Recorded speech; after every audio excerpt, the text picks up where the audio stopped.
Decode the World Unfiltered.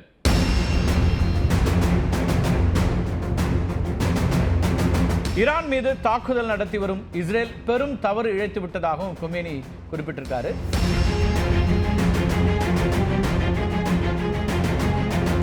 ஃபாடோ அணுசக்தி தளத்தின் மையப்பகுதி பூமியினுடைய மேற்பரப்பிலிருந்து 80 முதல் 90 அடி ஆழத்தில் இருக்கும் அப்படின்னு கணிக்கப்படுது.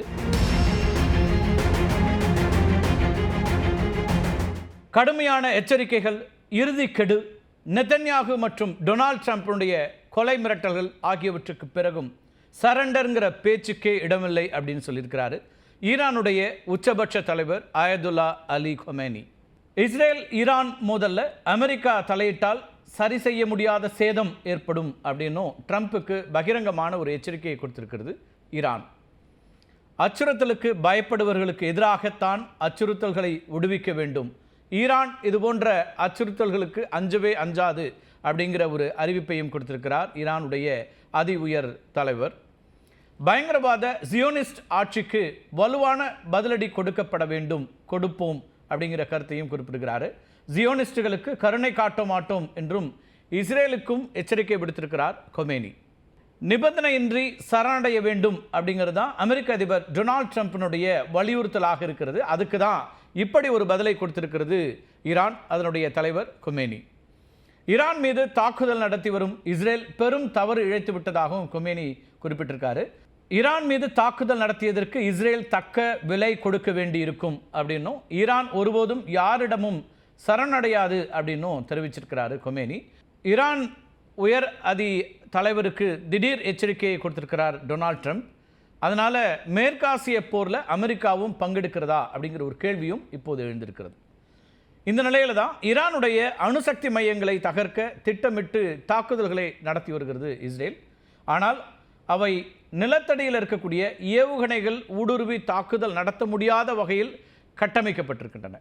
இதற்கு பங்கர் பஸ்டர் குண்டுகளை வீசவல்ல B-2 போர் விமானங்களை இஸ்ரேலுக்கு தர அமெரிக்கா தயாராகி வருகிறது அப்படின்னு நம்பப்படுகிறது. G7 மாநாட்டிலிருந்து அவசர அவசரமாக வாஷிங்டன் திரும்பிய ட்ரம்ப் வெள்ளை மாளிகையினுடைய சூழ்நிலை அறையில் இராணுவ அதிகாரிகளுடன் ஆலோசனை நடத்தினார். ஈரானில் ஃபோடோன்னு ஒரு இடம் இருக்குது, அதே போல் நடன்ஸ், புஷேர், அராக், இஸ்ஃபஹான் அப்படின்னு இந்த இடங்களெல்லாம் தான் அணுசக்தி மையங்களும் சில யுரேனியம் செறிவூட்டு நிலையங்களும் இருக்கின்றன. இவற்றைத்தான் தகர்ப்பதற்கு திட்டமிட்டு வருகிறது இஸ்ரேல். இதில் ஃபோடோ ஈரானுடைய புனித நகரமாக கருதப்படக்கூடிய குவாம் அருகே இருக்கக்கூடிய ஒரு இடம்.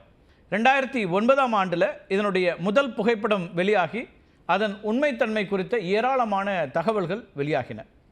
அந்த அணுசக்தி தளம் குறித்த ஆவணங்களையும் இஸ்ரேலின் உளவு அமைப்பான மொசாத் உலகத்திற்கு தெரியப்படுத்தியது. ஃபாடோ அணுசக்தி தளத்தின் மையப்பகுதி பூமியினுடைய மேற்பரப்பிலிருந்து 80 முதல் 90 அடி ஆழத்தில் இருக்கும் அப்படின்னு கணிக்கப்படுது. இந்த அளவு ஆழத்தில் இருக்கக்கூடிய இந்த இடத்தை இஸ்ரேல் வைத்திருக்கக்கூடிய எந்த விமானத்தாலும் தகர்க்க முடியாது. அதுதான் இப்போ இருக்கக்கூடிய இந்த நிதர்சனம். இஸ்ரேலுடைய தொடர் தாக்குதல்களின் காரணமாக ஃபாடோவில் தான் ஈரான் செறிவூட்டப்பட்ட யுரேனியத்தை அணுகுண்டாக மாற்றுவதற்கான நடவடிக்கைகளை எடுக்கும் அப்படின்னு ஆய்வாளர்கள் கருதுகிறார்கள். ஃபாடோ ஆலையினுடைய செறிவூட்டப்பட்ட யுரேனியத்தில் உற்பத்தியை ஈரான் 60% அதிகரித்திருப்பதாக சர்வதேச அணுசக்தி முகமையும் குறிப்பிடுது. மேலும் அங்கு 2700 சென்ட்ரிஃபியூஜ் இருப்பதாகவும் தெரிவிக்கப்படுது. ஃபாடோவை அமெரிக்காவினுடைய GBU-57 ஊடுருவல் குண்டுகள் மூலமாக கூட தகர்க்க முடியாது அப்படின்னு கூறப்படுது. இந்த GBU அல்லது கைடட் பாம்ப் யூனிட் 57 குண்டுகள் 13,600 கிலோ எடை கொண்டவை. ஆனால் இவற்றாலும் கூட 60 அடி ஆழத்திற்கு மட்டுமே ஊடுருவ முடியும். அதுதான் இப்போ இருக்கக்கூடிய சிக்கல். இந்த குண்டுகளை செலுத்த அமெரிக்காவின் B-2 விமானங்கள் தேவை. ஒரே நேரத்தில் பல GBU பஸ்டர் குண்டுகளை பயன்படுத்தி தான் ஃபாடோவை தகர்க்க முடியும் அப்படின்னு இஸ்ரேல் பார்க்குது, அமெரிக்கா நினைக்குது. B-2 விமானங்கள் ரெடார் கண்களில் மண்ணை தூவி எதிரி நாட்டுக்குள்ளே நுழைந்து குண்டு வீசிட்டு பத்திரமா திரும்பும். அப்படியான ஒரு வகை விமானங்கள். இந்த B-2 விமானங்களில் பயன்படுத்தப்படும் GBU-57 குண்டுகள் GPS உதவியோட இலக்குகளை துல்லியமாக தாக்கக்கூடியவை.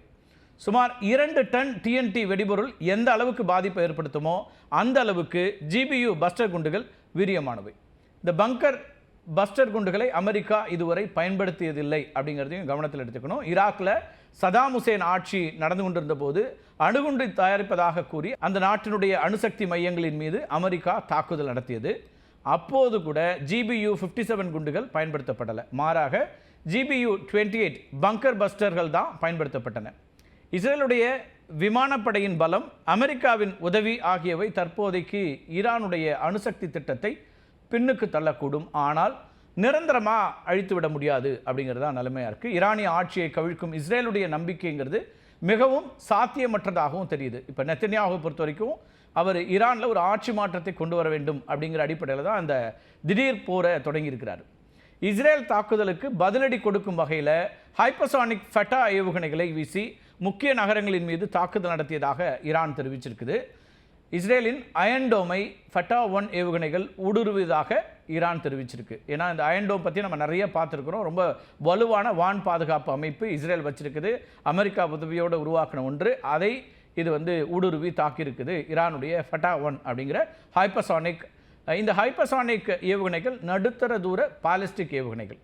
இது 2023ஆம் ஆண்டு ஈரானுடைய இஸ்லாமிய புரட்சிகர காவல் படையால் உருவாக்கப்பட்ட ஒரு மிசைல்.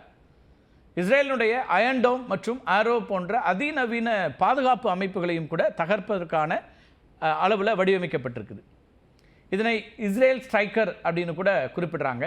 இந்த ஏவுகணைங்கிறது மேக் 13லிருந்து 15 வரை வேகத்தை எட்டும் திறன் கொண்டது. அதாவது மணிக்கு சுமார் 15,000 கிலோமீட்டர் வேகத்தில் பறக்கும்.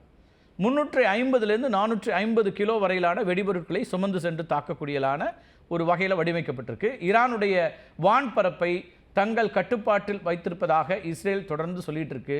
கடந்த அக்டோபர் மாதம் ஈரான் மீது இஸ்ரேல் தாக்குதல் நடத்திய போது அந்த நாட்டு வான் பாதுகாப்பு அமைப்பான S-300 சேதமடைஞ்சிச்சு.